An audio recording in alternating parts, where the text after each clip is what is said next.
On this episode of Narcissist Apocalypse, we talk with an abuse survivor named Hazel. And Hazel was in a toxic relationship with a controlling abuser. It's a story of suicide threats, being held against your will, financial abuse, and victim blaming police officers.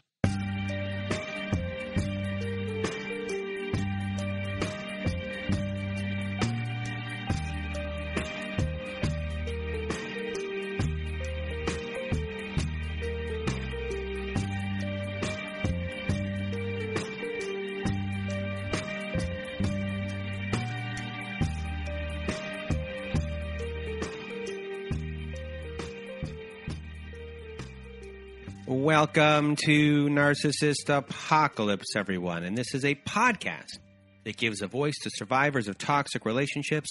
I am Brandon Chadwick, but my friends call me Chad. And thanks for tuning into this episode. So what is a narcissist, you may ask?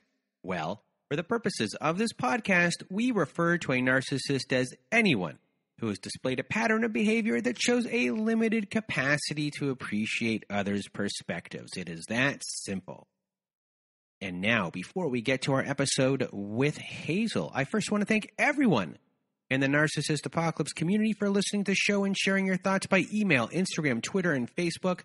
Also, a reminder, if you have not left us a review on whatever podcast service you use, Spotify, Apple, Google, Stitcher, CastBox, etc., please leave us a 5-star written review as it helps out the show a lot when it comes to rankings. Now, if you have not been to our website recently at narcissistapocalypse.com and you want to be a guest on our show, go to narcissistapocalypse.com. Top of the page, there's a button there that should say guest form. We have to scroll around a little bit, but it is up there. It might be in the click down menu. Click on that button, fill out the guest form, send it our way, and we will go from there. Another way to be on our show is to be on our letters to our Narcissist compilation episode, and also at our website, narcissistapocalypse.com. On the side of the page, there's a button there that says send voicemail. It's a floating button. Press that button, records up to 5 minutes. Need to press it twice, records up to 10. We are accumulating these letters for a volume 6 of our Letters to My Narcissist compilation episode. And if you do not want to read the letter yourself and want me or my old pal Melissa to read it for you, please send us an email at narcissistapocalypse@gmail.com and put Letters to My Narcissist in the subject line. Other things at our website, narcissistapocalypse.com. We have high conflict parenting courses at narcissistapocalypse.com/courses. Yes, we have partnered with an online parenting company called Online Parenting, and many of the courses we're offering were created by Bill Eddy. And Bill Eddy is an expert in dealing with these individuals in court. Now he's helped create many parenting courses to help you through divorce and to help support your children too. These courses are the most widely recognized courses by family courts across the country. So if you want to support the show and are looking for guidance, please do go to narcissistapocalypse.com/courses. What else do we have that can help support our show? What? A Patreon, everyone? We have a Patreon? Yes, that is true. We have a Patreon. And on our Patreon, we have episodes that never made it to air, follow-up episodes with former guests, and much more. What is that much more? Well, we have virtual support groups every Wednesday and Saturday, and we also now have our own forum board that looks and feels like a Facebook forum where we can all communicate with each other. Everyone on Patreon is on there. I'm on there. We're having a good time. We're helping each other. And if you want to support our show in a way, helps us out, makes our show free, patreon.com/narcissistapocalypse. Become a patron of our Patreon. And thank you in advance for doing so. And the last thing, our episode here with Hazel. This episode is a really interesting episode, especially for people who have never experienced this type of abuse before. And you always have the question of why do people stay? I think this episode really puts it out there. Hazel does a very good job of explaining everything.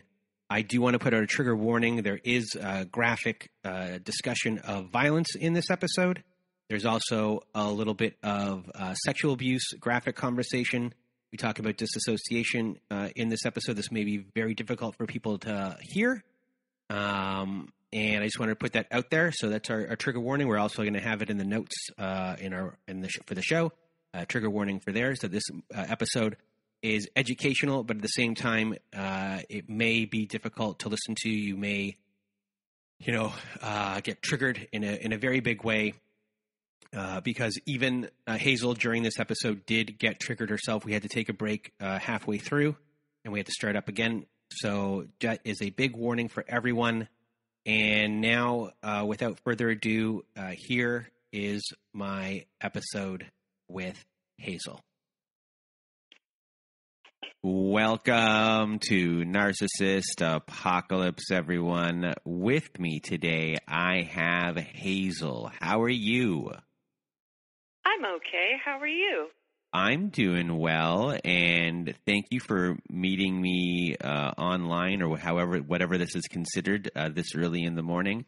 I appreciate it. I appreciate you being here, and you're about to tell a story of your second relationship because you had one before with a covert narcissist, and now this one we're going to tell is about the overt narcissist. And yes. I know your story is going to help a lot of people, so I just want to thank you from the bottom of my heart for being here and sharing your story. I know you're nervous, and we're going to try and just make you unnervous. I don't know how, but we're going to do it, and you're going to do great. So thank you for being here, Hazel. And without further ado, Hazel, the floor is now yours. Oh, well, thank you for having me on your show, and I do hope that it helps at least one person out there in some way or another. So, I'll just tell you my personality type that I've been all my life without going into my entire childhood and all that. I've just always been a very empathic person and a people pleaser, very trusting and gullible when it comes to people, just always trying to see the good in everyone. I wouldn't say I'm an optimist, but as far as people, it's like if it's someone that's in pain, I can feel their pain. If it's someone who's had trauma in their life, I can immediately feel it when I get around them. So I've always been this person, and to be honest with you, looking back through my self-healing, I see that all my life, literally, I've been swarmed by narcissistic types and even sociopathic types. They're just drawn to me, and it's come to the point where I'm a complete hermit now. But anyway, so getting on to the story, I was coming out of my 13-year marriage with my second husband, and he was a covert narcissist. And so for several years at the end of the marriage, like the last 6 years at least, if not more, he was very just cold, unemotional. He didn't speak to me hardly ever. There was, minimal sex. And when there was, it was very, robotic. It was unemotional, And he, couldn't stand to hold hands or kiss or cuddle or, sit next to each other on the couch or, he didn't.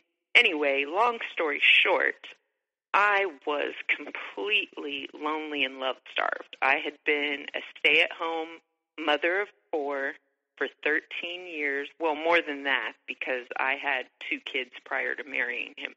So I actually was a stay-at-home wife and mother for many, many years. So I really didn't have a social life. I rarely went out, if once a year, if that. We never had date nights or anything like that. I really didn't have, I maybe had a couple friends and then a couple old friends that I had grown up with years ago that were living in other states, but we were still friends. We would talk on the phone and stuff.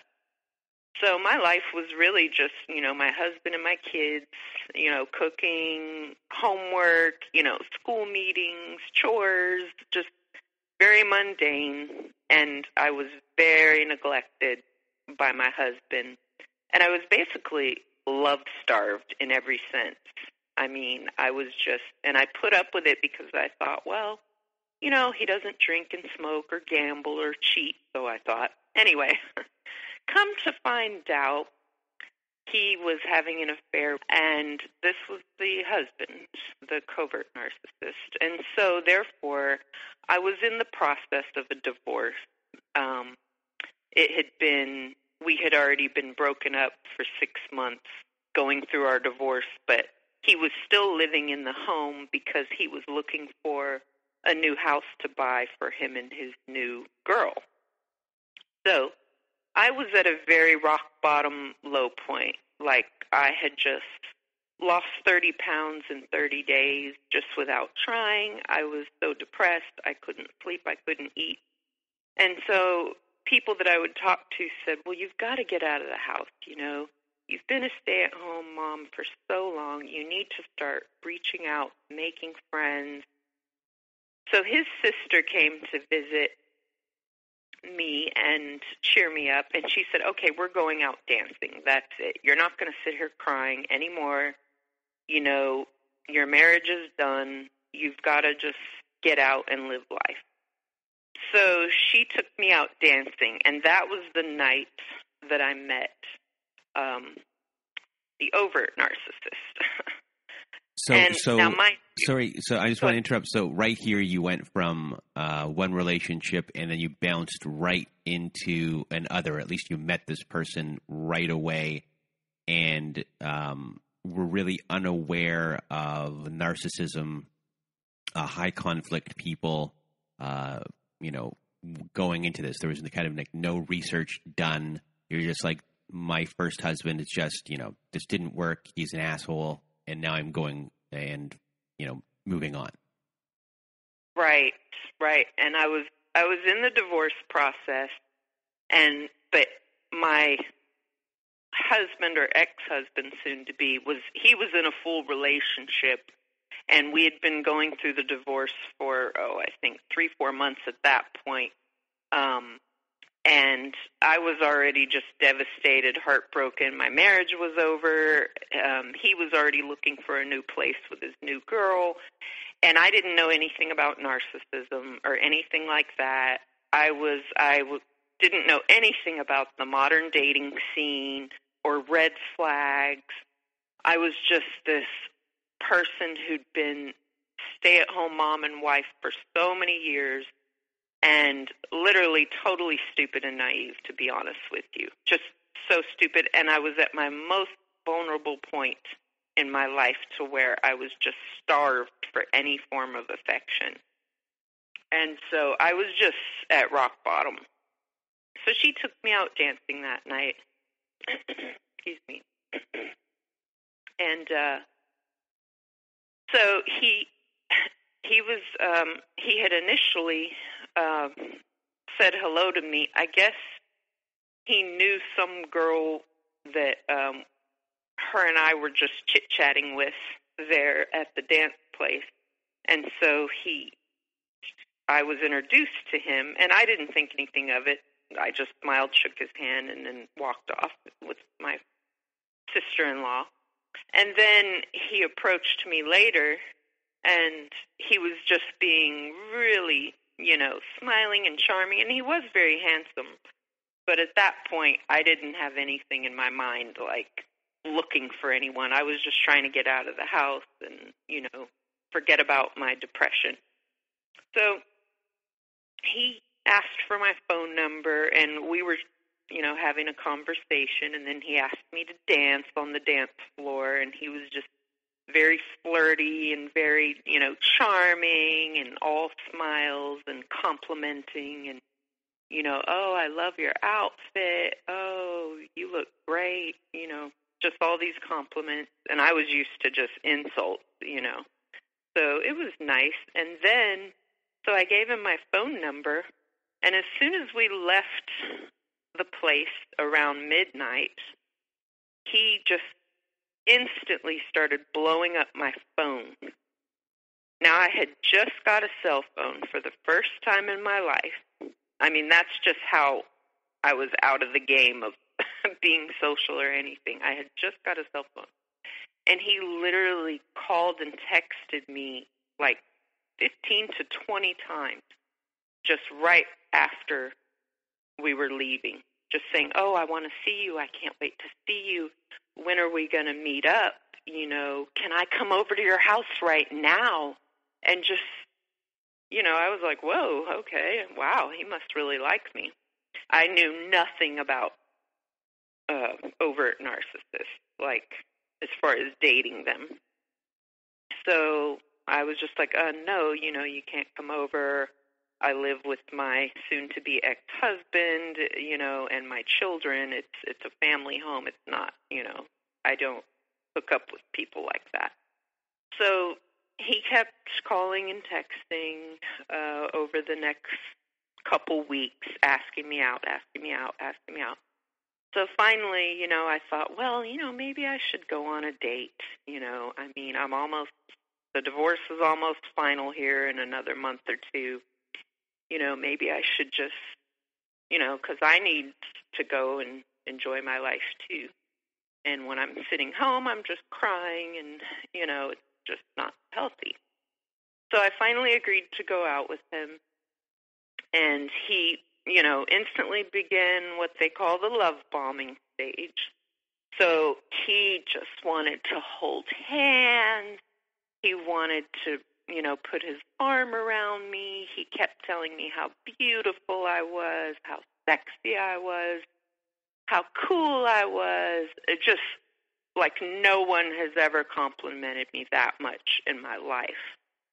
And I didn't realize, like, I figured he was a player, and I wasn't looking for any relationship by any means. So I figured if anything, maybe we would just date, or it would just be a fling just to get my mind off things, you know.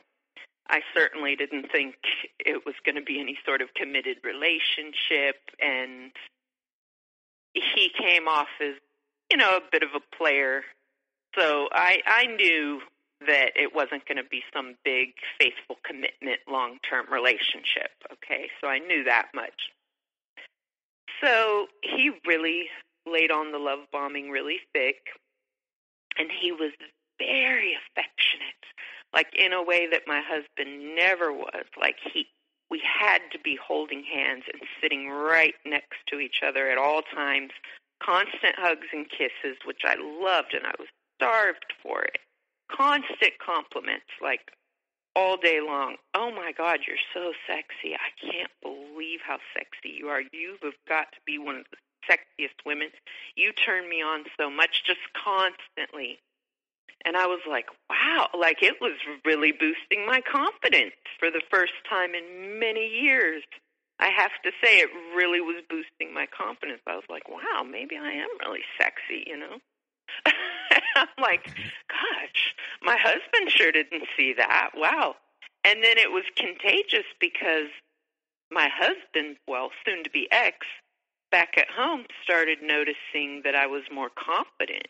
And he was starting to flirt with me, which I totally rejected because I thought, oh, yeah, you see, I'm getting a little attention now, and all of a sudden you're treating me like I exist, and we're almost divorced, and you know, you're already moving on with your new teenage girl.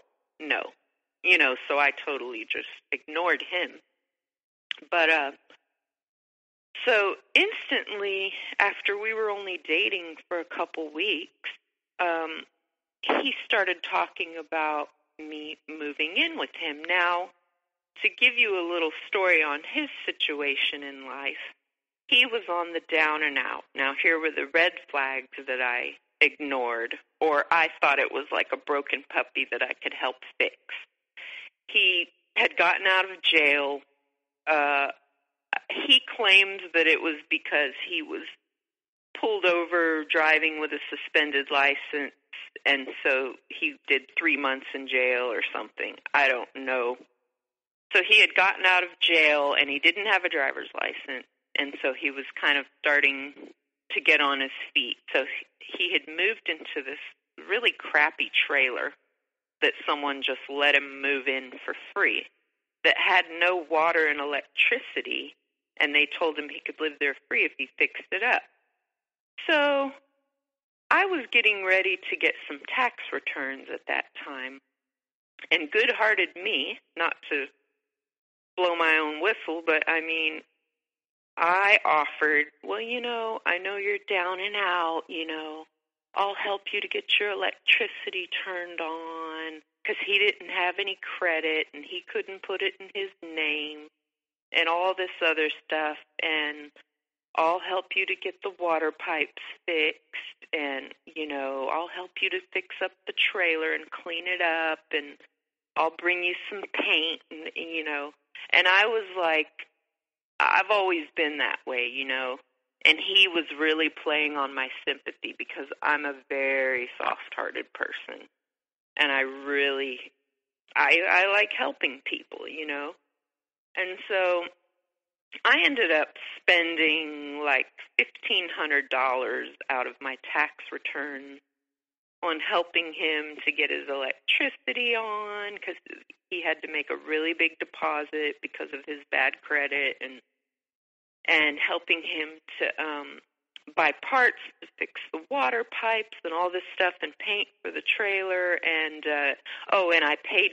he had to pay off like $400 worth of court fees in order to get his driver's license back, and then that cost more money to get the license. So I ended up paying for that too, because he said, well, I can't get a job if I don't have a license, and just all this stuff, So I ended up like pouring a lot of money into helping him within the first month or so. And he just kept flattering me, and he was already saying, I'm falling in love with you. You're the kindest, sweetest, most sexiest, funnest, nicest, coolest person I've ever met. No one has ever been so kind to me in my whole life. And then he started telling me about his horrible childhood, which further kind of bonded me to him because I felt so sorry for him. He was molested when he was 7 years old, and his parents were crackheads, and his mother used to beat him up and lock him in a room. Like, if he did something bad, she would lock him in his room for like a whole month and give him nothing but top ramen. Like, these were the things he was telling me. And I know a lot of it was true. I'll get into that later when I met his family. But I just felt so sorry for him.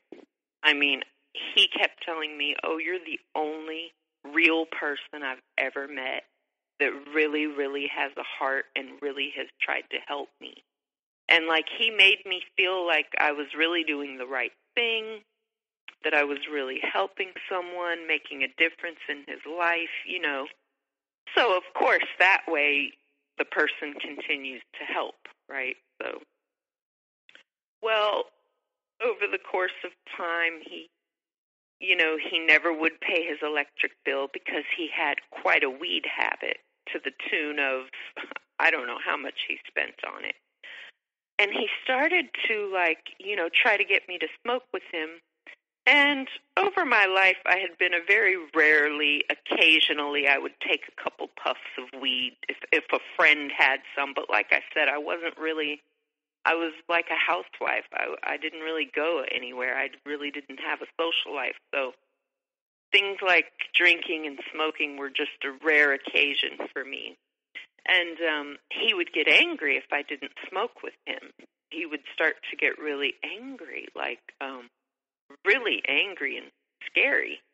And so, I would take a couple puffs just to get him to shut up, and which right there I was compromising what I wanted to do just to keep his temper down, So right there, that should have been another major red flag. But he was so fun and just always laughing and joking and very boisterous and very always wanting to go to the beach, just the complete opposite of my husband. He was so fun. He always wanted to go do things, go to the springs, go snorkeling, go to the beach, go have a barbecue, go dancing, like all the things that I never got to do with my husband. So, for me. If there is such as meeting a person for you, the wrong place at the wrong time, this is the guy. He is the perfect opposite of what your husband was, and he's fed into your natural empathy, into your wanting to fix people, and then also playing the victim for that as well, to kind of draw you in further. And he's fun. He's the absolute opposite of your ex. And because of all of these things, all of these blind spots are created because your blinders are kind of put on because of that attention that you're getting that you never did before. Yes. And now with all of the fixing, the deeper you get into like the fixing, the more they're like, oh, I need more. The harder it is to say no. Yes. And, maybe originally right off the bat, you could be like, nah, and you have a boundary. But the more, in a way, the more you give, the more, you can't the say more you no. give. Yeah. You just, it's at that point, it's just like, well, you did it before, and now it's expected of you. And if I don't do it now, the rage might happen. Yes. And he was also playing on the fact that I was so lonely and love-starved, that too, with all the affection and stuff. So he really hit the jackpot when he met me as a source of supply. I'm sure you've heard that term. And I thought that he was the perfect distraction for my depression and to help me move on, right? So I'd say within a month, his dark side began to emerge. Now, I was heavily hooked in already within a month. He had really got the hooks in me. And he was begging me to move in with him, which I said, no, no, I have kids. I'm not going to move out. I'm always going to live with my kids. And then he begged to move into my house. And I said, well, my ex-husband is not, he's still looking for a home for him and his girlfriend. So technically, he's still staying there and all his stuff is there. Like, no, I don't want to live with anyone anyway. I'm not ready to plunge into, a living situation at this point. It's way too soon. And he would become enraged, and he would accuse me of still being in love with my ex.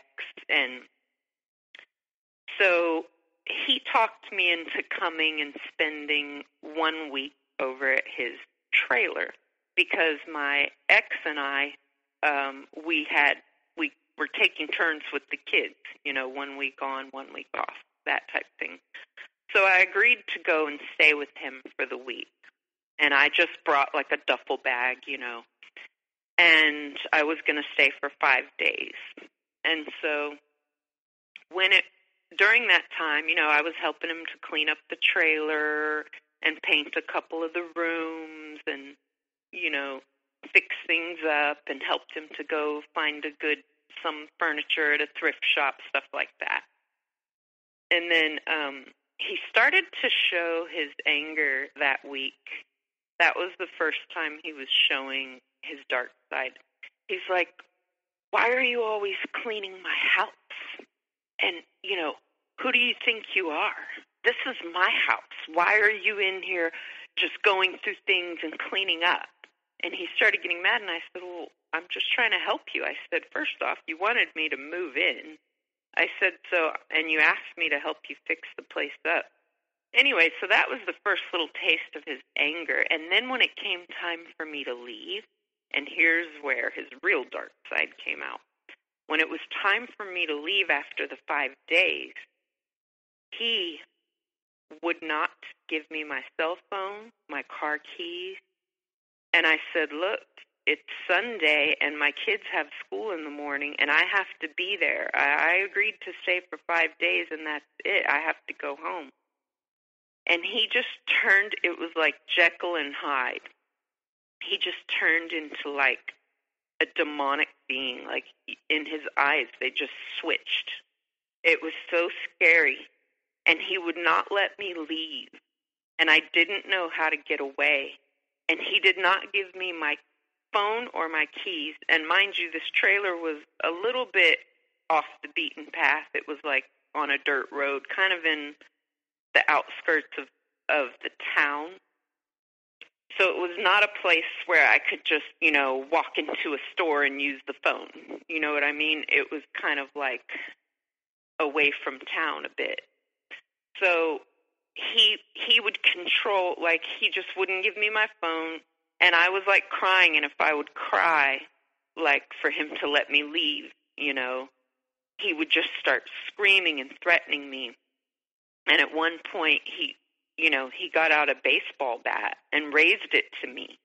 And he was like, you just want to go back to your husband. You want to go, have sex with him and all this. And I'm like, no, I have children. They have school. I need to leave. This was the agreement that I would come stay with you for 5 days, And I'm crying and I'm like huddled in a ball because I'm so scared and I don't know how to get away from him. And so he held me there basically for 3 more days. And my chickens at my house, they ended up dying because no one was there to lock up the coop, and my ex-husband was mad, so he wouldn't do it. It was like, there's been so many repercussions of just that 2 years dating this crazy guy. Still to this day, there are repercussions, but I'll get into that later. So he did not let me leave for 3 more days, and how I got away was, so I called my soon-to-be ex-husband, and I quickly told him, I said, look, he said, where have you been? What's going on? And I said, I need you to come and pick me up. I said, because I'm really scared. And he said, do you want me to call the police? And I said, no, I'm scared to call the police because if he thinks I called police, no telling what he'll do. I had called him from a bathroom in a convenience store, and he ended up calling the police, sending them. He asked for the address and ended up sending the police. And when the police came down the road that evening, the narcissist immediately looked at me and said, did you call the police? And I said, no, I just played dumb. I'm like, I don't know where they came from. So the police, now this has happened like 5 times. Whenever I tried to get help from the police, they were so mean to me. They never believed me. They never helped me. They always listened to him. Never did I get any help from the law. And what happened was, so it was 2 female police, and they were so mean to me. They came and pulled up, and he said, you go out and talk to him because I don't know who called them or why they're here. I'm not talking to him, so you better go deal with it. So I walked out, and he was listening right at the door. And they were right in front of the trailer, so like he could hear everything being said. And they said, yes, your husband called us to come out here and said you're being held hostage. And they just said it out loud to where he could hear. And I said, and he was peeking through the crack of the door. And I was so terrified. My heart was racing. And I said, I don't know. I didn't know why he called police. I'm not sure. And she said, ma'am, if you are lying to me, I will take you to jail right now for wasting our time. And she threatened to arrest me. And I said, ma'am, I didn't call police, and I don't know why he called police, because I was too scared. I didn't know what to do. I was literally like, my heart was racing. I felt like if I said anything, he was going to try to, go crazy, and Lord knows what he would do. I was just terrified. And so they were threatening to arrest me, and I assured them that everything was okay. And many women do this in this situation, and it's because they're terrified. And so finally they went away, and I smoothed things over with him. I said, man, I don't know. I don't know why he called police. Maybe because I'm not home on time. I don't know. And I tried to just play it off like I knew nothing about it. So then the next day is when the neighbor had the dirt bikes, and that was my chance to get away. So then he had gone to the store, and I called. And I called and I said, why did you send police? I told you not to do that. I said, can you just pick me up? I'll meet you down this dirt road, And I said, please, just pick me up. You don't understand what's going on. I can't explain it. And so he said, fine, I told you not to talk to him.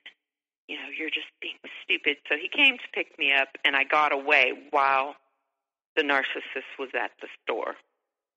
So as soon as I got back home,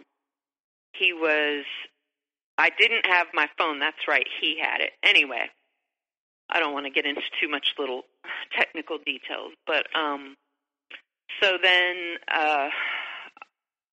somehow, I guess he called me on the home phone, or maybe it was Facebook that he contacted me. And we spoke on the phone, and he was just sobbing and crying like I've never heard a grown man sob and cry that hard. And he was like, I'm going to kill myself. You're the only person that's ever loved me. And I'm so sorry. I just have issues from my childhood. And I'll do anything to get you back. And I'm so sorry. I was just afraid that you were going to leave me like everyone has always done, And I just felt so horrible. Like, oh, this poor broken man, I feel so sorry for him, and I don't want him to, hurt himself, So, stupid, gullible me, I gave him another chance after that, a week and a half later. So, we started to see each other again, but this time, I told him I'm not going to be staying, for any couple days over at your place. So he wanted me to go meet his family. And this was only a month and a half in. He's like, I really am falling in love with you. I really want you to meet my family. And I said, well, I thought you weren't on good terms with your family, After all these horror stories about your childhood, you really want to go visit them? And he said, yeah, I'd like to repair things with my mom, and they're having a big barbecue this weekend, and they invited me to come and spend the night out there and have a big barbecue, and I really want you to meet them and go with me. So I was like, okay, yeah, I guess that sounds fun. So we go, and, immediately there's red flags. I can see that his family is so dysfunctional. They're all just weed smokers, alcoholics, they live in a dump. His mother is just,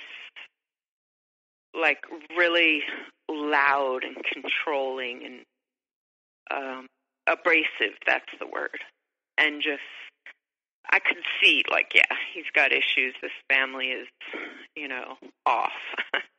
And so I was kind of uncomfortable, and I'm like, oh, I wish I didn't come.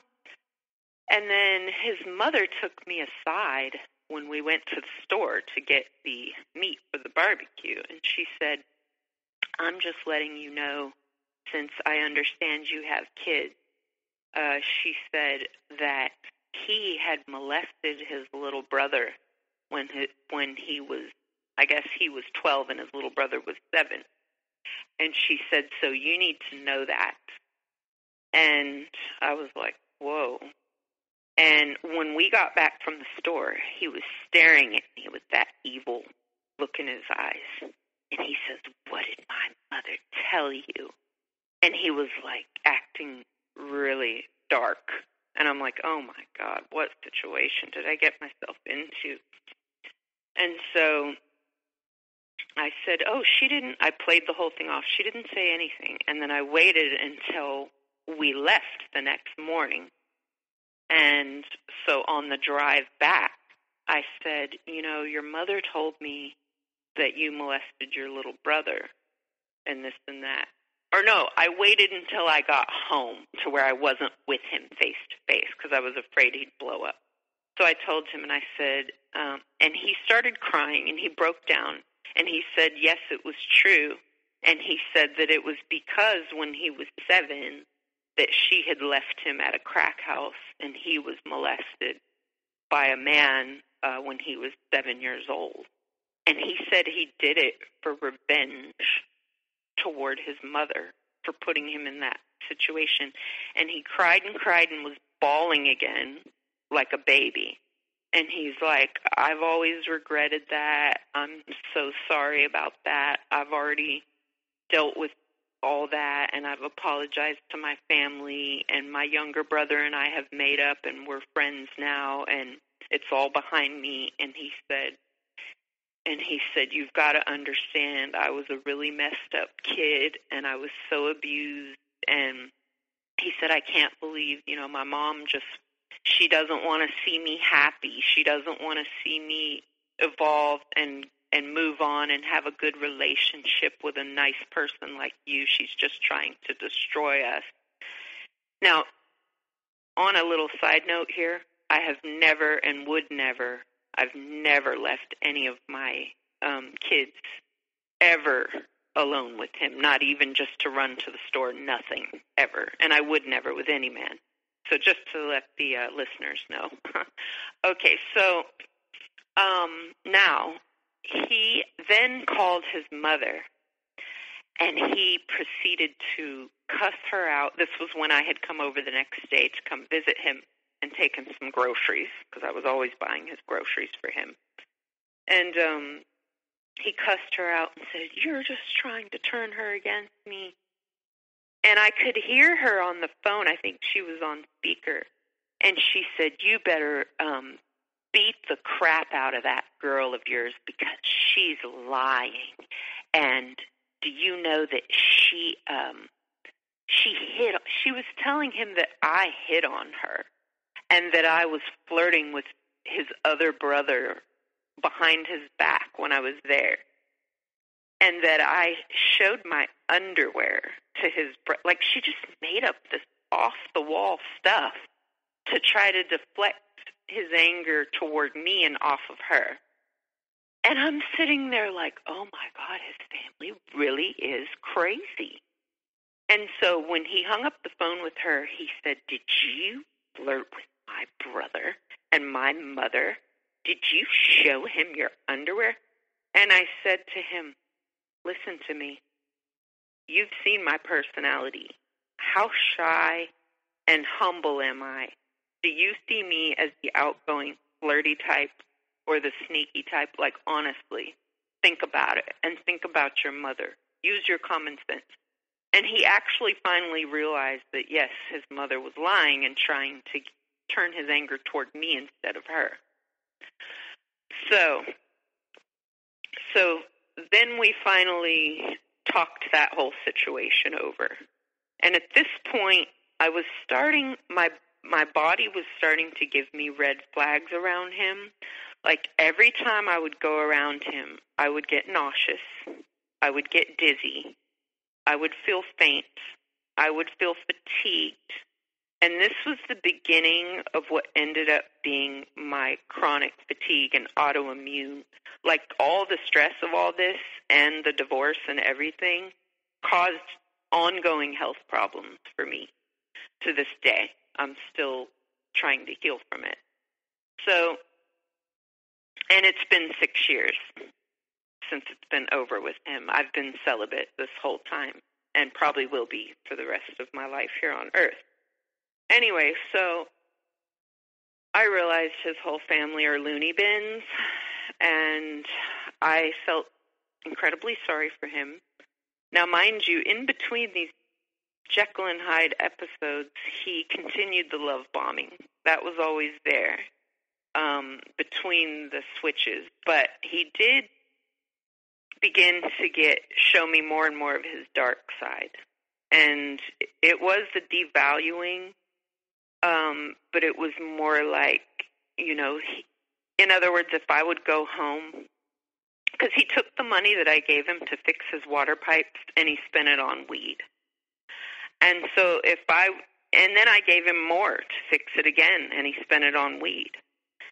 And so if I would go to my house, and for a few days I wouldn't see him, because we would only get together like a few times a week. And because, I had kids, and even that was a stretch for me.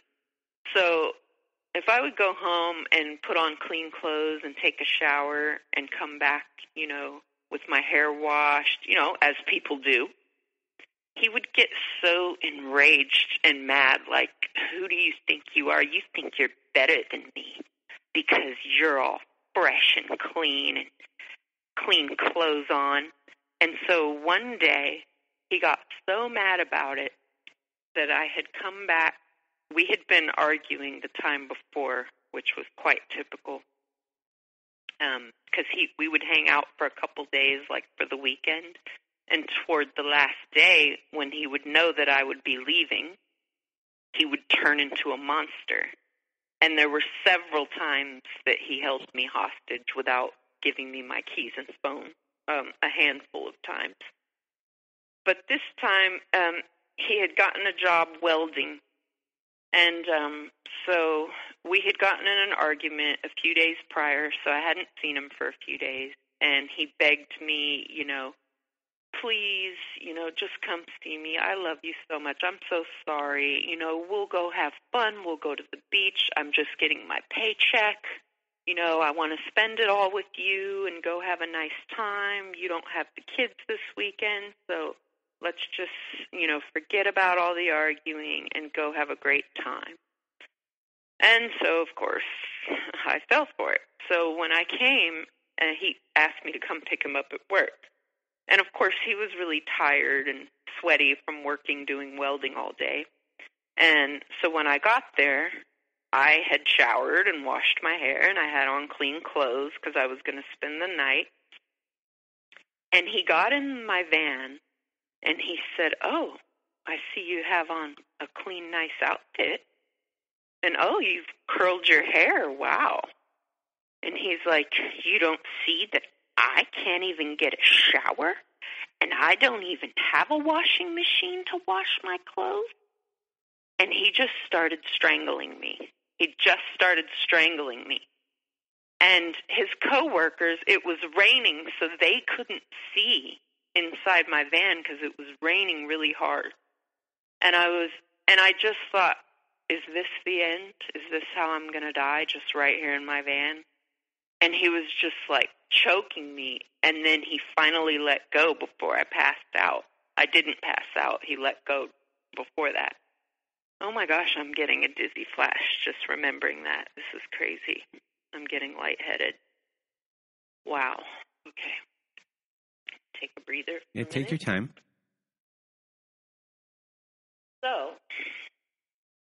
So then I was terrified. He snatched my keys, and he snatched my phone, and he said, I'm driving, get in the passenger seat.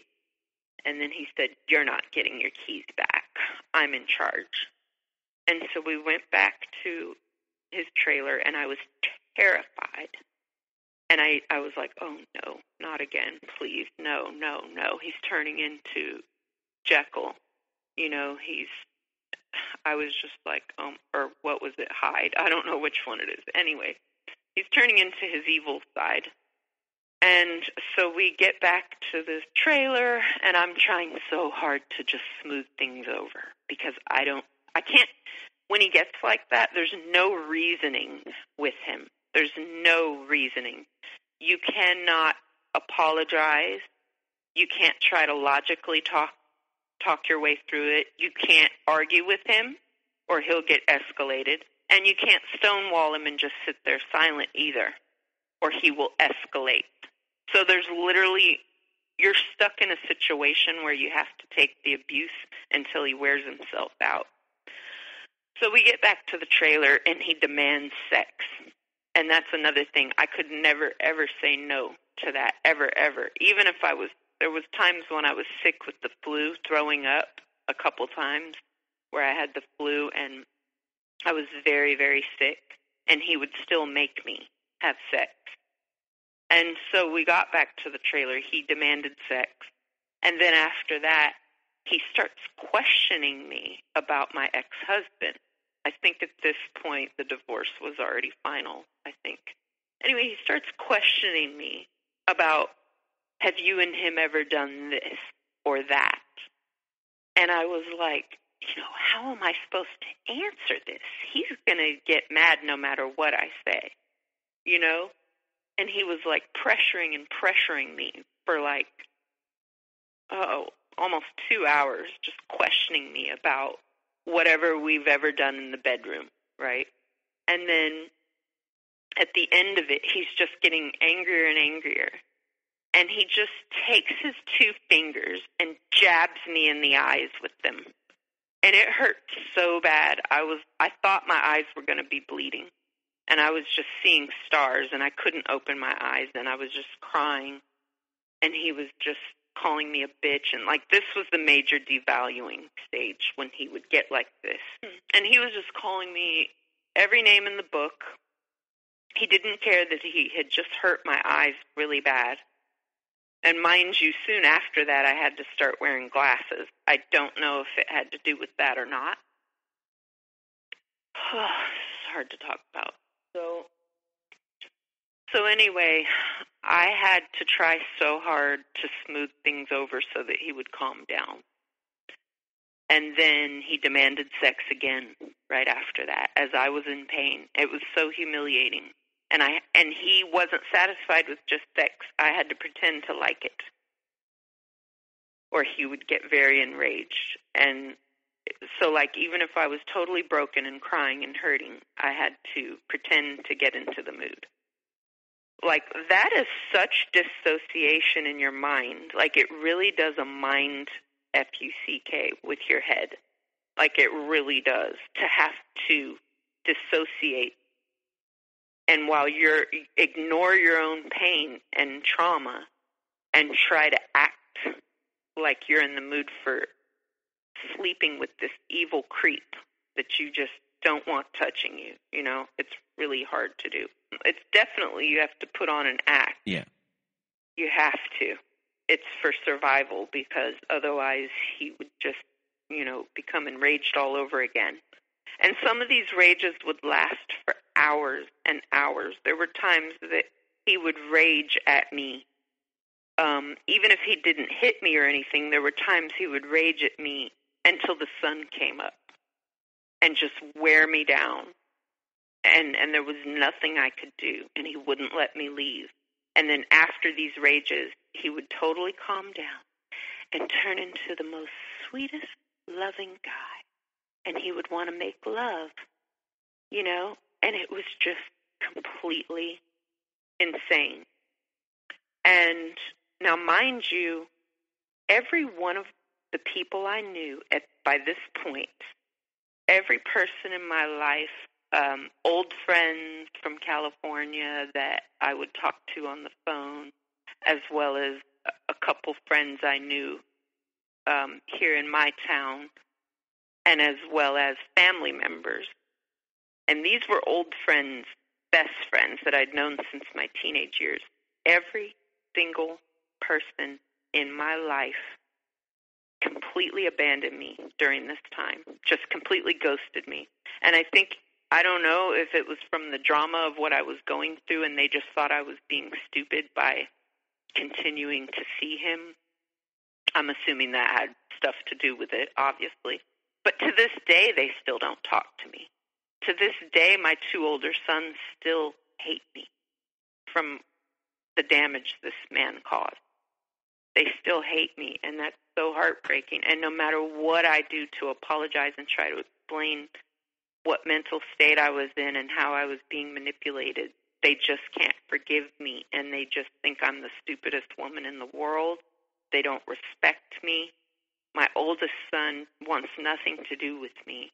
And I was, as a mother all those years, I was a very hands-on, devoted mother, always there for my kids. Just, I didn't abuse my kids. I didn't go out drinking. I wasn't the mom that was out at the club or, always busy with her own social life and beauty parlor. I wasn't like that. I was a very hands-on, dedicated mother and wife. That's really, not to toot my own horn, but that really is how I was. And my kids and my relationship was always good until this. But mind you, that was also the same time as, the tail end of the divorce. So they were going through a lot, and then seeing Mom with this crazy guy, although he did not live with us or anything like that. Anyway, so his rages, so this particular time that I was speaking of after the day he tried to strangle me, he had taken my phone and keys, and my kids, because I was going through the very tail end of my divorce and it had just finalized, and my ex-husband was now in the process of moving out with his new teenage girlfriend. And so my aunt had offered to take the kids for a few weeks because she has a big house with a pool and, you know, she lives in another state. But she said, I know you're going through a lot of trauma right now. You're really depressed and it's summertime, you know, so she said, why don't you let the kids come visit me for a few weeks? They can just get away from, you know, the stress. And I had never been away from my kids for longer than just the times when he held me at his house against my will, really, just for a few days or 5 days or something. And so I agreed because I trust my aunt, and she's, you know, very good with kids. So during that time, is when my kids were with her. And so he wasn't letting me leave, and he had me there, and he knew that I only had an overnight bag. That's all I had with me because I was just going to spend one night, and that was it. And he would not let me leave. He was spending all my money, what amount of cash that I had on hand. He was demanding it for his weed. And he was just driving my van all around wherever he wanted to go and picking up friends and this and that. And he would not give me my phone or my keys. And so I was trying to plan my escape. I was like, how am I going to get away from this? What am I going to do? Because he would leave me no opportunity. For example, if we would stop at the store, he would be right there with me, you know, and he would not give me my phone. He would literally watch me like a hawk. He wouldn't let me drive. He was in charge of driving everywhere. You know, he had my wallet. He was spending my money. And so basically, and all I had was an overnight bag. So after like 5 days, I was getting very tattered looking and very dirty because, mind you, there was no water at his trailer. Like we had to fill up buckets from the neighbors because all the money I gave him, he still never fixed the water pipes, even with his welding job. And so I began to look very tattered, and because he was also raging at me all the time. And it was like literally, if he would do one rage session, is what I call them, typically they would last for 5 hours. I could go from looking really nice and attractive and fresh to looking like a worn-out old prison woman who was, you know, 60 years old in the space of 5 hours. That's how much it would affect me. It would just suck all my life force energy out of me completely. I mean, it was just crazy. And so by the end of this 5 days, he'd had me stuck with him. I looked like this tattered old woman, like I just looked horrible, like a shell of myself with dirty clothes. And I was just like, how am I going to get away? You know, I have no one to call anymore. I have no one to help me.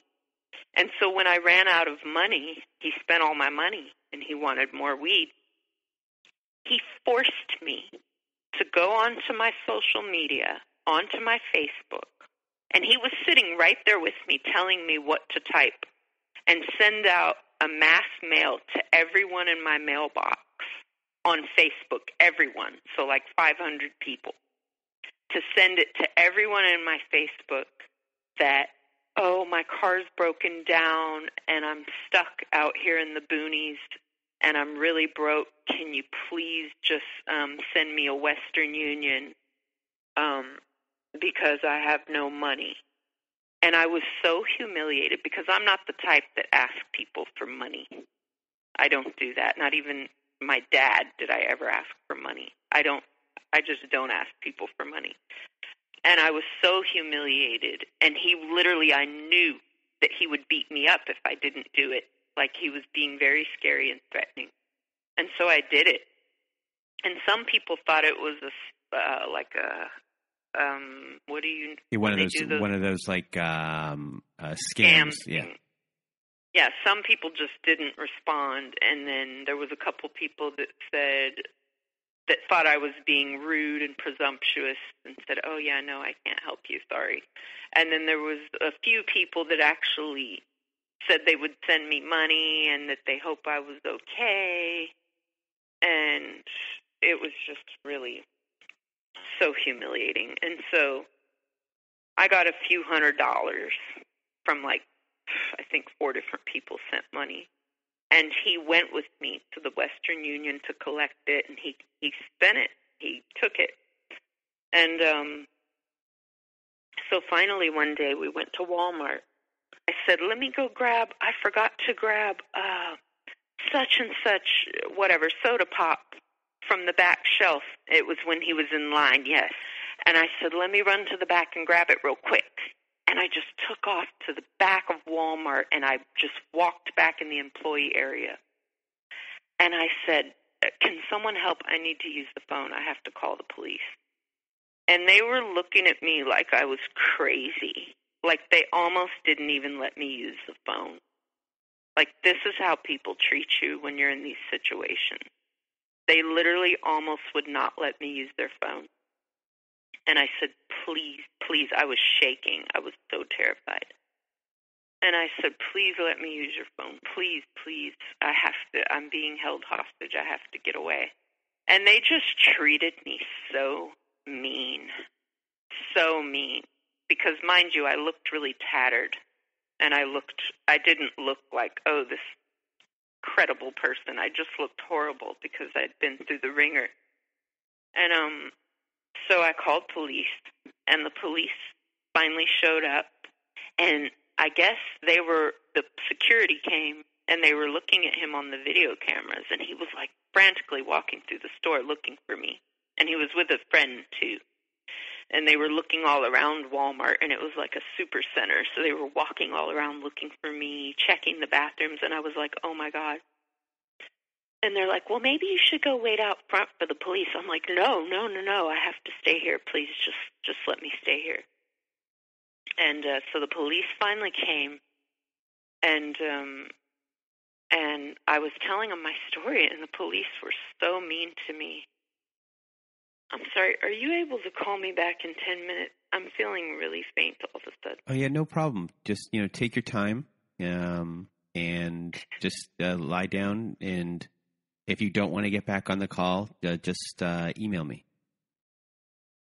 Okay, just give me like 10, 15 minutes. Okay, sure. Just to get some water and take a breather. Okay, no problem. All right, thank you.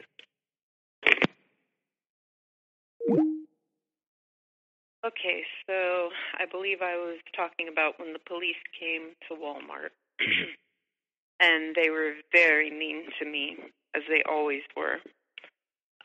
Anytime I tried to get their help, they treated me like I was crazy. They thought my story was just outrageous. It's almost as if they never believed me. And they said, so how are you saying, ma'am, that he's holding you hostage when your vehicle is right outside and here you are in Walmart walking free? Like, they're treating me like I'm an idiot. And I said, officer, you don't understand what I'm telling you. He's had my keys and my phone, and he will not give them back. And he said, well, why didn't you simply call for help sooner? They're treating me like that. And this is how women who are abused stay in these situations. Some of them are married with kids, and they cannot get help, and everyone has abandoned them because they don't want to be involved in the drama. And they lose everyone in their life, and this happens to so many women. And they're always called stupid, and no one understands. You can't understand it until you've experienced it. And so anyway, they went and found him. He was still frantically searching the store, and they questioned him. And he always spins quite a tale, and they always believe him. He said, "Oh, officer, she's crazy. Yeah, she has mental problems." He's like, "If you know what I mean. Yeah, she's not all there." He starts telling them, painting the story as if I'm just this crazy woman who's making up a tall tale. He said, "We just came here to get some groceries. It's no big deal. She can have her keys back." So, of course, they just got back my keys and phone, and he had told them, "Oh, she just asked me to hold it so she could use the bathroom."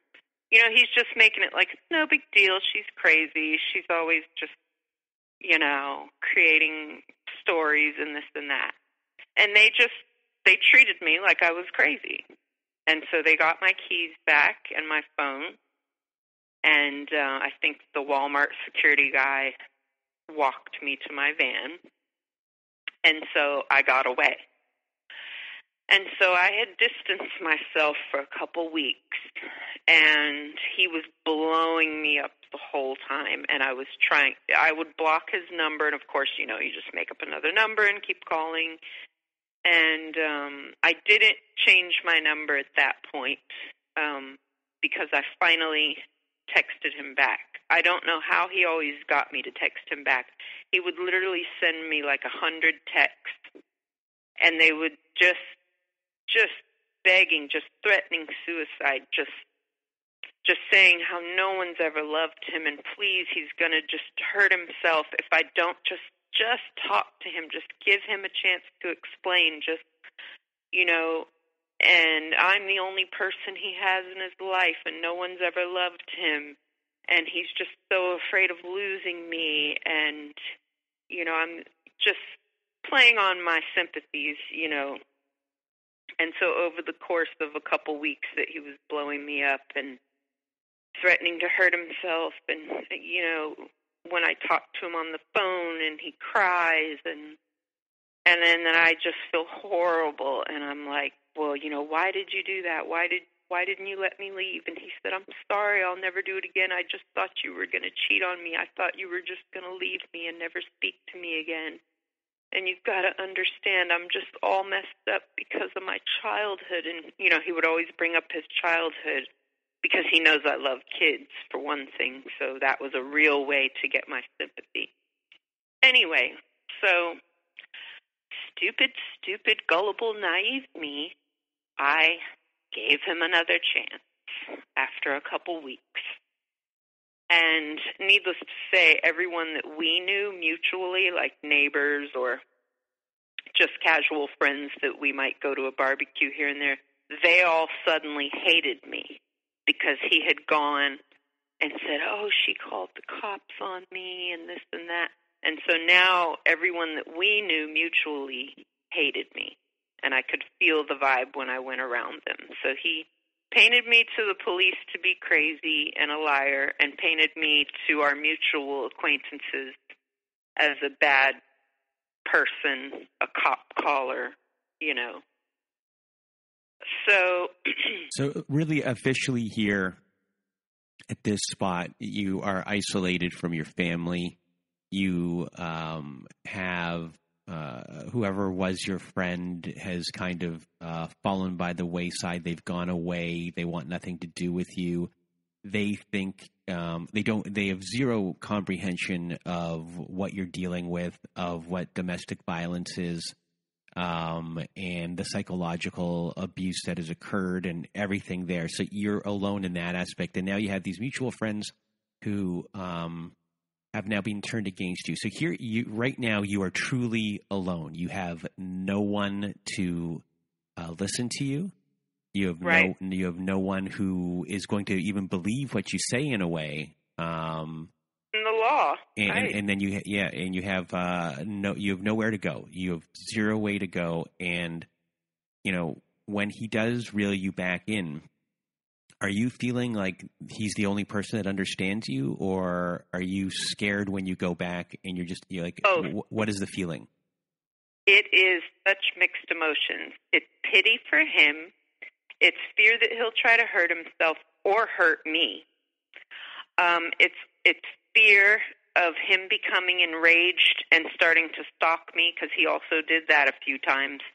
if I did not speak with him or go to see him.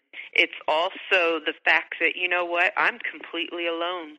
Now, I don't have not one person to talk to, not one friend to turn to, not one person to spend time with, not one person that cares, not one person ever even asked me to hear my story or what are the depths of what's really going on. Not one person tried to understand.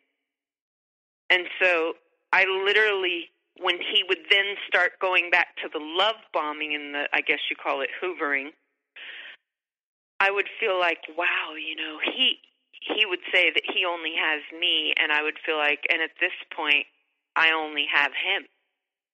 As messed up as it is, he loves me, and he's the only person in the world that just wants to be with me and wants to be around me and cares to spend time with me and really cares about me.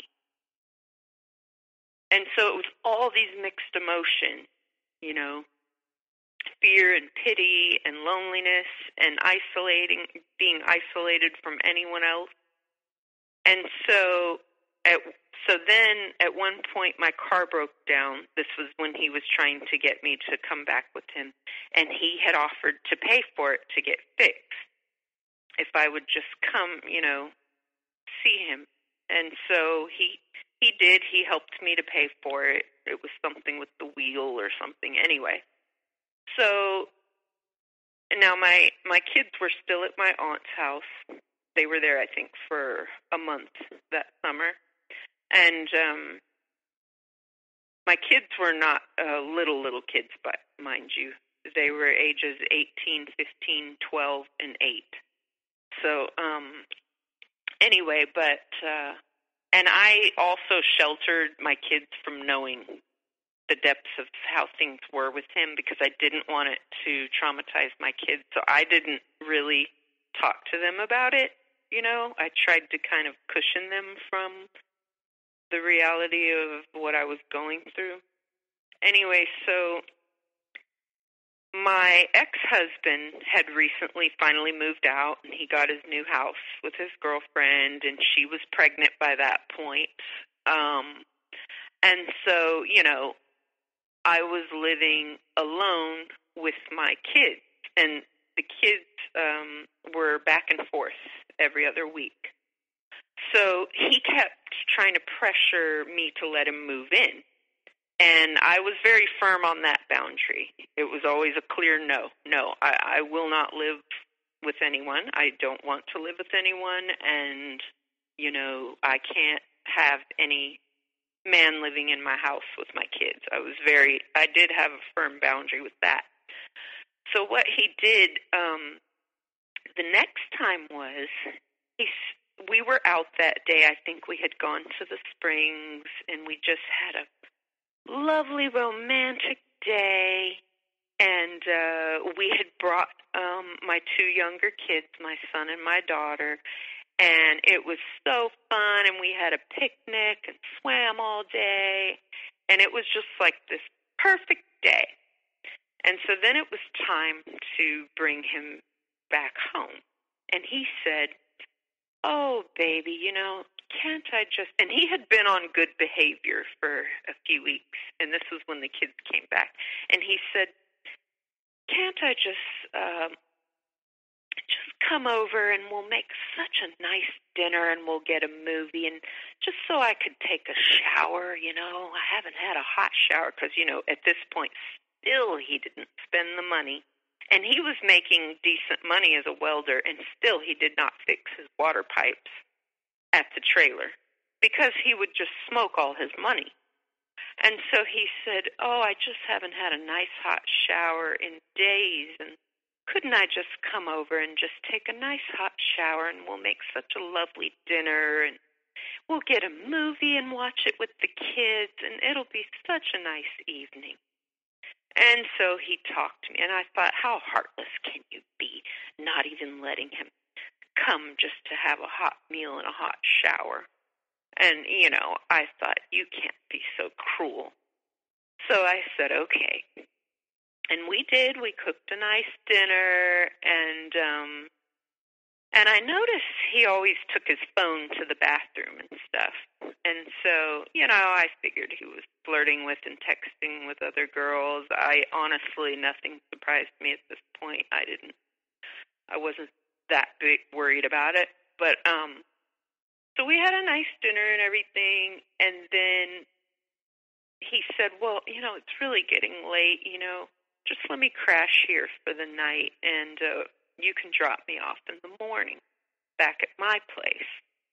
So it was late and I was tired. I'm like, okay, whatever, So then the next morning, he said, I just have a ton of laundry. And couldn't you just please just take me to go pick up my laundry just so I can come here and get my clothes clean? Baby, I haven't had a clean thing to wear in a couple weeks. I've been working so hard at the welding job. My clothes are just filthy. Please, baby, just take me to pick up my laundry so I can get some clean clothes to wear. And so I'm like, okay, I guess, all right, we can do that. So we all get in the van, and he's got like 2 huge jumbo hefty bags filled with dirty laundry. And I'm like, oh, brother. So we get back here, and he's like, of course he has me do the laundry. And he's just relaxed with his feet up on the couch, watching TV. Babe, what you cooking for dinner lately? And I'm like, gee, he's starting to get a little comfy here after he wasn't even supposed to spend the night. And so in a way, it was like the reverse of holding me hostage. Again, he took my keys. He would not leave my house. And every time I would go to use my phone, he was right there over my shoulder like a hawk. Who you calling? Who you texting? If I was texting someone, he would snatch. Not that I had anyone to text. It was literally like I would be texting my older son or something, or just picking up my phone to just look at my email or something like that. And he would just snatch it out of my hand and put it in his pocket because I guess he was afraid I would call police. And he would not leave.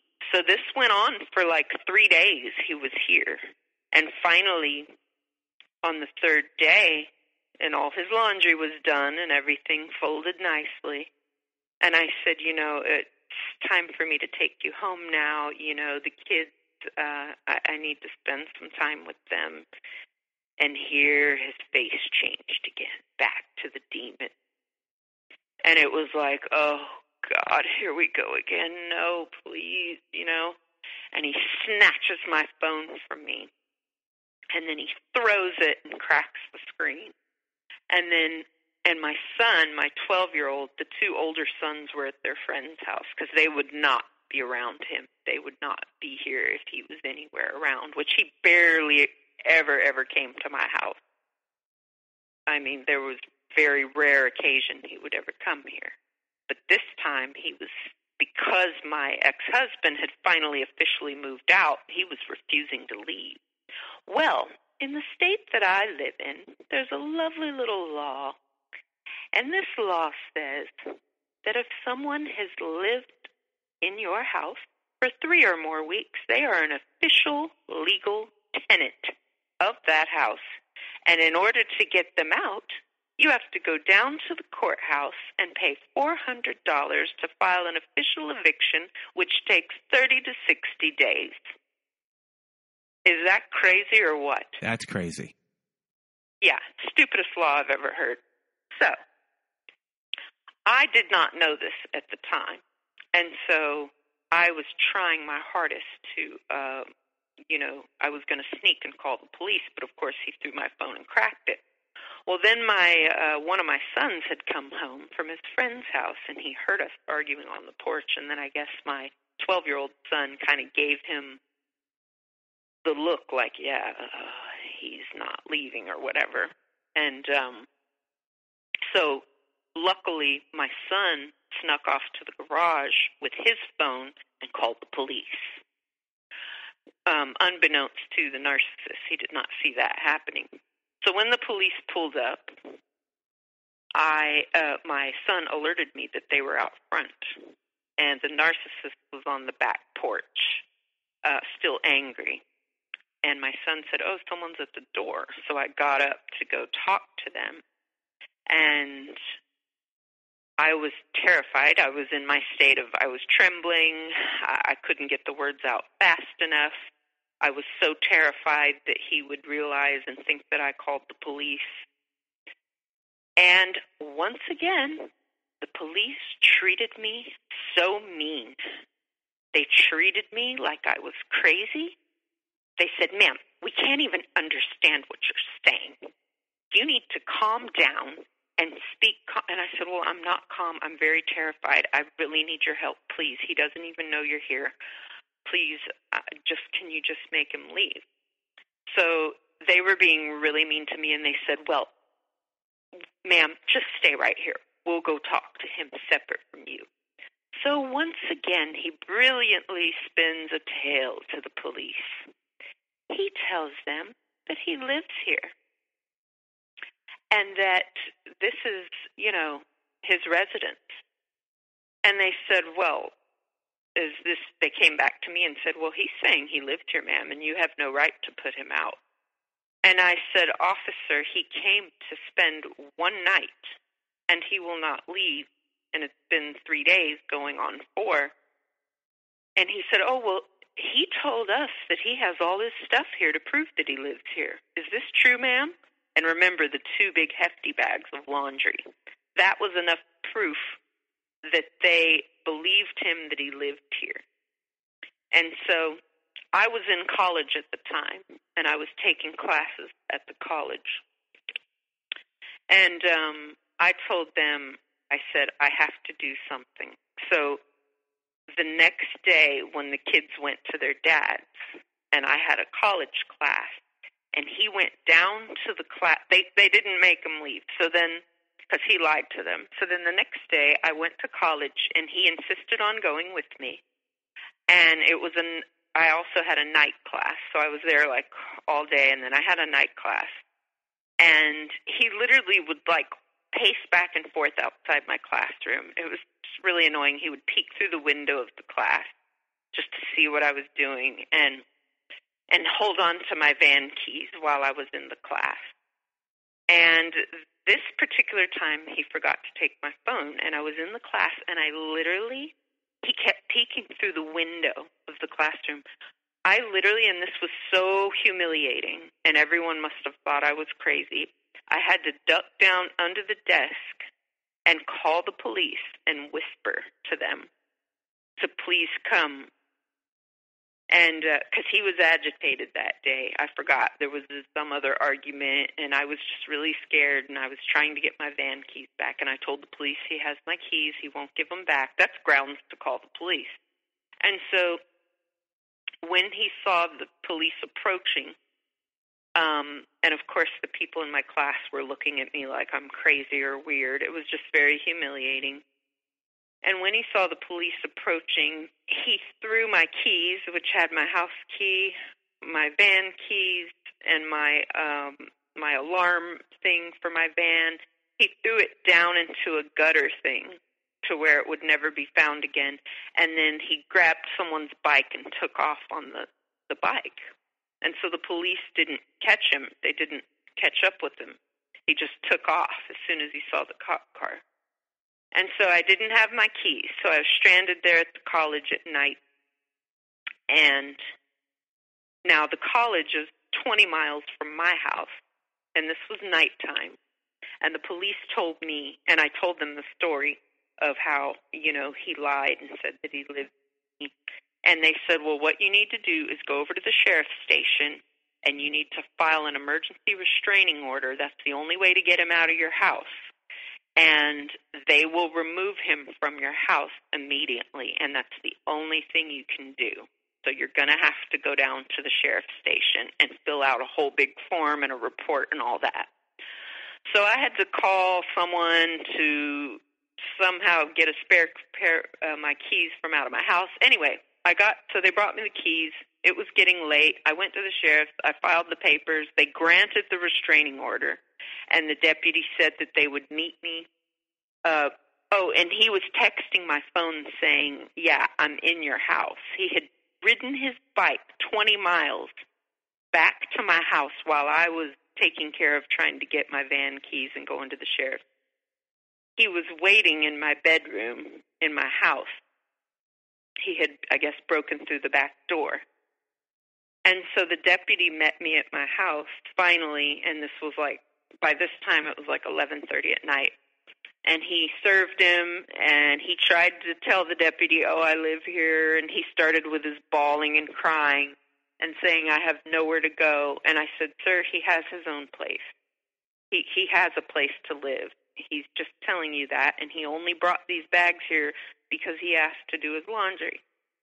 And so they made him leave, and he said, oh, I'm going to kill myself. He said, take me to the mental institution. I'm going to kill myself. And so he said, is that where you need to go, sir? And he said, yes, take me to the mental institution. And that's where they do like a 3-day Baker Act if someone's suicidal. Mm-hmm. Now, I don't know why he said that to the police or why he chose to go there. So he went, and he left his bags and his cell phone. And then he went to the mental institution for 3 days. And when he was there, I looked in his phone, and I found out that whenever he would accompany me to the college, as he often did just to make sure I wasn't talking to anyone, while I was like, if I had a 2-hour class, I looked on his phone, he was posting ads on Craigslist, gay ads, and he would be meeting up with gay men and having sex with them for money while I was in my college class. And I was just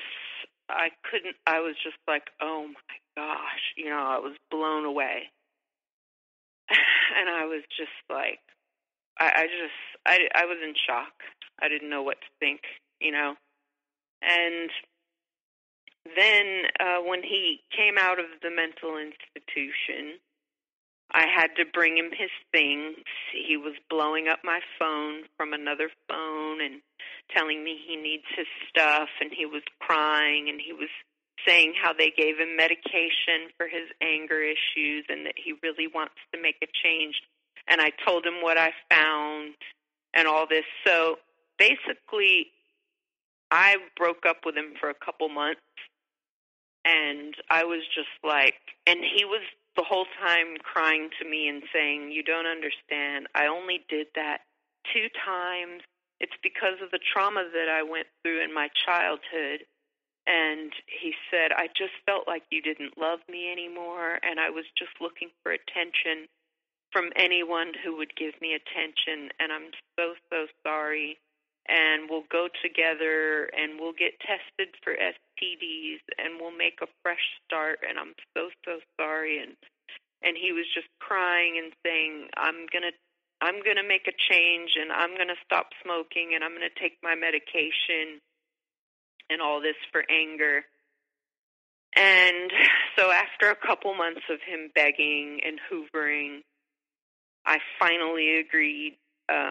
He called me up one day and said, oh, I got a bonus at work. I got $1,000, and I just want to take you and the kids somewhere so awesome to like Disney World. He said, I really want us to he said, we can just be friends. Let's just take the kids and just have an awesome, awesome day. He said, I'll pay for everything. I said, well, I don't want to go to Disney World and all that. It's just, I'm still exhausted from all the drama.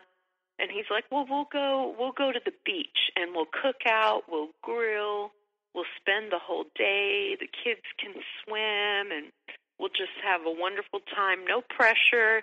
You don't have to spend the night. You can drive. I'll let you hold on to your keys. He said, look, I'm on my medication. He said, I'm really trying to make a change. I miss your kids. I miss you. He's like, let's just go have a wonderful day. Please, let's just. So stupid idiot me, once again, I give him another chance. I know, I'm the biggest idiot ever. And so we went to go and swim and barbecue all day, and my body was screaming at me to get away from this person. Like, I was having nausea. I started at this point, this was like a year and a half into it, almost. And at this point, and mind you, on average, we only saw each other like once a week at this point for many months. Like, so I was trying to also slowly distance myself, especially now that I lived alone and I didn't have, there was no one else in the house, so I had to be very careful. So I would start getting migraine headaches, which I never really had a problem with prior. I started getting them quite frequently only when I would be around him. And I mean, they would be so bad that I couldn't move. I'd be throwing up from the pain of the headache. And so that day we were out swimming and cooking, and I just started getting one of these terrible migraines. It was really horrible, and I was getting nauseous. And so I wanted to go home. And, of course, he started getting a little sketchy, so he said, no, you need to go to the emergency room. If you're in as much pain as you say, we'll take you to the emergency room. So we went, and anyway, long story short, there were several breakups and times that I called the cops. Some were worse than others, until I slowly was distancing myself from him. Like in the last, I'd say, 8 months of the 2 years that we were dating, the last 8 months I was really starting to get more and more distant. And the only thing that was allowing me to get more distant is because he was too. Like, he was still hoovering, but not as intensely. He was still love bombing, but not as intensely. He wasn't as jealous. And so I kind of suspected there was someone else, But honestly, I kind of didn't care that much because I was really just trying to distance myself to the point where it was done. And I didn't know how to do it because if I did it abruptly, then he would go into his rages. If I was just to say, okay, I'm done with you, we're breaking up for good, I can't do this anymore, then he would just start stalking and threatening to burn my house down, and he would just go into one of his rages and threaten suicide and the whole thing. So how I was doing it was to just slowly distance myself from him, and it was starting to work. Now, I will say one time it was during the time when we were, kind of things were starting to get more distant, but we were seeing each other like about once every 10 days or something. So I was glad that it was getting more distant. And then he asked me to come over to hang out with him and his friend one afternoon, and that maybe we would barbecue or something. And I didn't have the kids, so I was like, yeah, okay. So I went over, and he had got us a 6-pack of Bud Light. Now, I'm old enough to know my alcohol tolerance, and I had literally drinking 2 cans of Bud Light. And that normally, I'll get buzzed from that, not like drunk off of 2 Bud Light. So I had drinking 2 Bud Light, and him and his friend were drinking, and then he says, oh, here, have another one. And then I had gotten up to go to the bathroom, and so when I came back from the bathroom, I noticed he was saying, you only had 2 beers? Go on, drink your 3rd one. Come on, get to drinking. I noticed he was really preoccupied with hurrying me to start drinking my 3rd beer. And normally he doesn't say that. He just, whatever, I'll drink 1 or 2 beers and whatever. And so I'm like, okay. So I took a few drinks of it. And after a few drinks of that 3rd beer, I started to feel not so good all of a sudden. And I said, you know what, I got to go to the bathroom. I'll be right back. And so when I went out, and I got so dizzy after I used the bathroom, I went and sat on the back steps because I suddenly was just overcome by dizziness and nausea, just so suddenly. And it was getting dark, and I was sitting on the back steps, and it had been raining, so the ground was like muddy. And I was feeling so dizzy all of a sudden that I couldn't keep sitting up. And all of a sudden I just had to lay down, and I had to lay down in the mud. Like, this is how all of a sudden it hit me. I couldn't even sit up. And like, it looked like the ground was tilted. And so I had to lay down, and I was just laying on the wet, muddy ground. And like, I didn't have the strength to get up. And I was like, what is wrong with me? I felt like I was going to die or something. And then he, like maybe, I don't know, 5 minutes later, he came to check on me and see what was taking me so long. And he's like, what are you doing? What are you doing laying in the dirt? What are you doing? And he's like, get up, get off the ground. And I'm like, I can't get up. I don't have any strength. And he was like trying to get me up. And I couldn't even walk. And he had to like put me like kind of over his shoulder and get me up. And then I said, I can't, I have no strength. It's like I felt like all my muscles were just like dead weights or something. And then he put me in his bed, and I said, I think I'm going to throw up. I'm feeling so dizzy and sick. And he brings me this old bucket, and I start throwing up, and he starts videotaping me on his phone. And he's like videotaping this whole thing of me throwing up. And I'm like, why are you doing that? I'm so sick. I'm like, please turn that off. And so then he went and sent his friend home. And then he came and, you know, he just had sex with me. And I'm just laying there like I have no strength to move or anything. And I'm so sick and dizzy. And this is literally after 2 cans of Bud Light. I'm sorry, but I'm old enough to know my beer tolerance. And that there was something wrong. And so that went on for the whole night, that he was just having sex with me. And I wasn't passed out. I was still conscious. And I don't know what he must have put in my drink, but he didn't let me leave the next day, so it's not like I could go to the hospital and find out and take a blood test or whatever to see what was in my system. I have no idea to this day. And so when I got back home a couple days later, after the weekend, I called him and got really mad at him, and I said, you put something in my drink. And he's like, he just starts turning it around on me. He's like, no, you're just a sloppy drunk. You just can't handle your alcohol. I said, I literally had 2 beers. And, of course, he just denied the whole thing, and I had no proof. But I know. And he had to have put something in my drink, and I don't know what it was. But, like, I couldn't hardly at all move for the whole rest of the night. Like, my muscles felt like a dead weight. And I was so dizzy, and, like, everything looked tilted. So I know there was something he put in there, and I don't know what it was. But the way, and then I thought back how he was, like, rushing me to drink my 3rd beer after I had walked away to the bathroom. And then he had it open and waiting for me when I got back.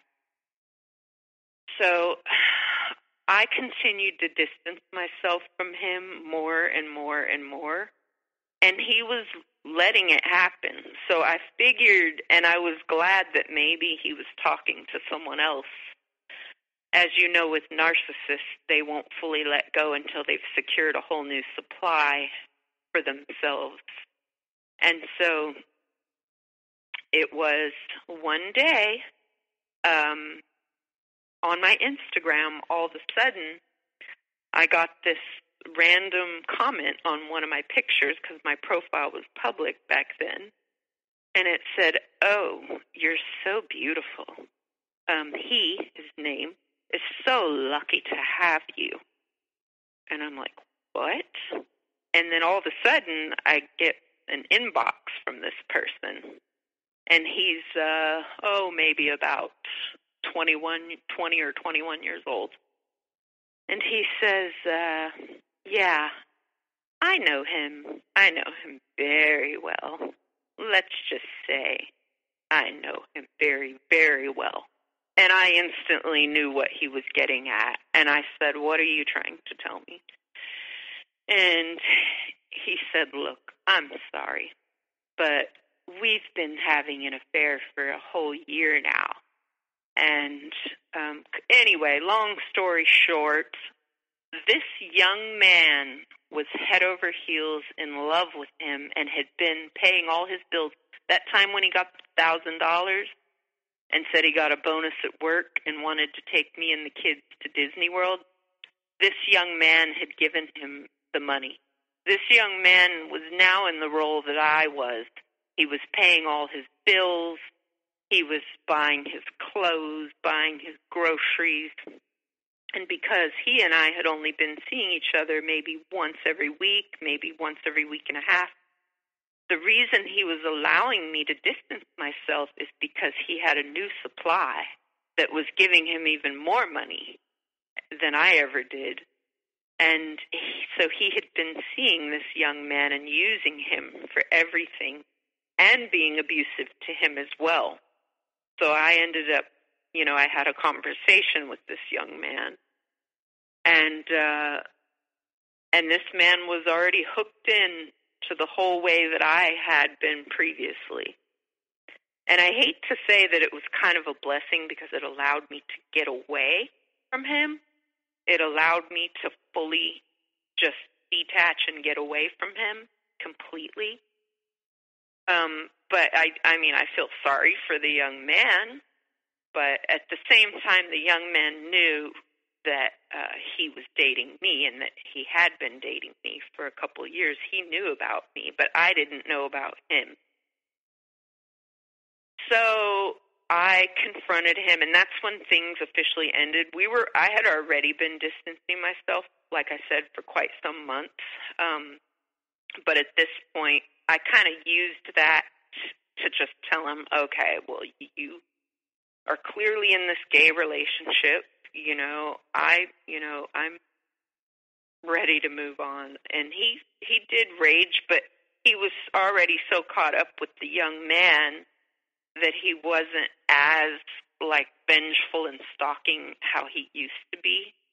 And so at that point, I had been studying about narcissistic and psychopathic behavior. And they all said the same thing. You have to completely go no contact. I had never heard that concept, and I never knew about it. And so I just went completely no contact. And it really worked. He would blow me up for 2-3 weeks, and then he had to find new supply. So he had to keep going out. And so needless to say, it's been 6 years now.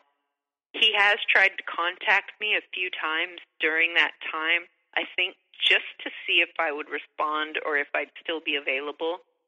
And I just totally ghosted him. I just completely, blocked him on everything and changed my phone number. And what's really sad is that he's been through a whole string of relationships. I know this just through mutual people that we know. And he has 5 daughters now, 5 daughters in the space of 6 years. And I feel so bad for those children and the women, I can't even imagine why someone like him would be blessed with children. And there's nothing I can do. And I can't warn these women because I already know he's got the game down pat. He'll make me look crazy. They're probably, whatever woman he ever is involved with, they'll be all caught up the way I was. he just keeps going through people one after the other, just using people. And so I've done, as far as the healing phase of it, I couldn't afford counseling or anything, so I kind of turned spiritually inward. I had to take a step back and look at my own inner issues, my own inner wounded child. I had to do years of inner child healing work on myself, and that's work that you can only do yourself, and through prayer and meditation, and through bringing up childhood wounds and addressing them and loving the inner child that is inside of you that is still hurting, that allows people to cross your boundaries like that. The one that's dying for love at any cost. The one that, you know, the child that just wants to be seen and heard. The child that just wants to be loved, that wants, you know, that wants to believe everyone's good. You know, those are injuries from childhood, and no woman is ever going to be able to move on and have healthy relationships until these women that put up with this, they have to learn to heal their inner child wounds, to love their inner child, and to have healthy boundaries. And until you do that, these types are always going to be drawn to you. You know, and you're always going to let them cross your boundaries. And so I've just been doing inner healing work for years now. Like, I have no social life. I don't date. You know, I don't go on social media talking to guys, nothing. I really just have had to take a long look at why my whole life I've been swarmed with Narcissist. Now, he was the most extreme, but I look back at all my friendships, even, you know, like my dad, and even my other relationships I was in, and even acquaintances and neighbors and people that try to be friends, they all are preying on my kind of, because I'm so empathic and so people-pleasing and so trusting and always seeing the good in people. And so I've really had to do a big reality check and reframe my entire view of humanity. Like, these types are more common than you think, and they're drawn to very kind-hearted, soft-hearted people. And so that's been how I've been trying to do my healing over this.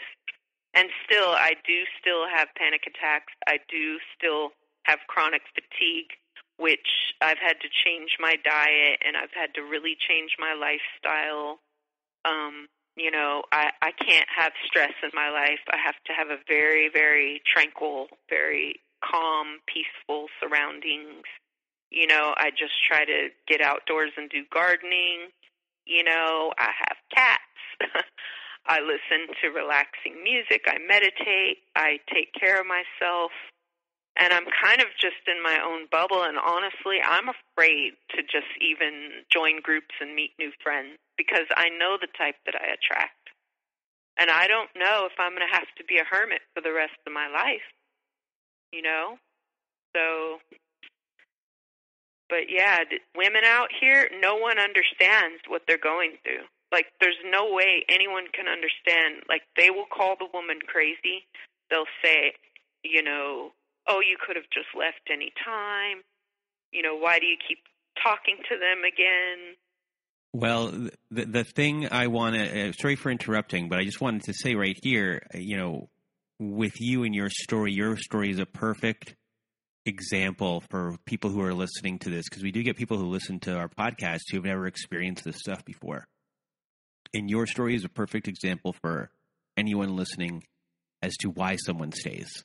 And you did a very good job of explaining why you stayed and all of the hooks that were in there. And you just did a wonderful job. And I know it was very hard to tell your story, and we had to take a break, and that you did have a panic attack during it, and you soldiered through that. And I want to thank you for that, for doing that, because This was a really important story to tell because you did a really good job of doing it. And I also wanted you to know that you did nothing wrong. You always say, you said, you're gullible and, you use those words a lot. But as I say to everyone, you found the perfect match as far as what was wrong, the opposite of you, what was wrong. And this person took advantage of all of these great things about you.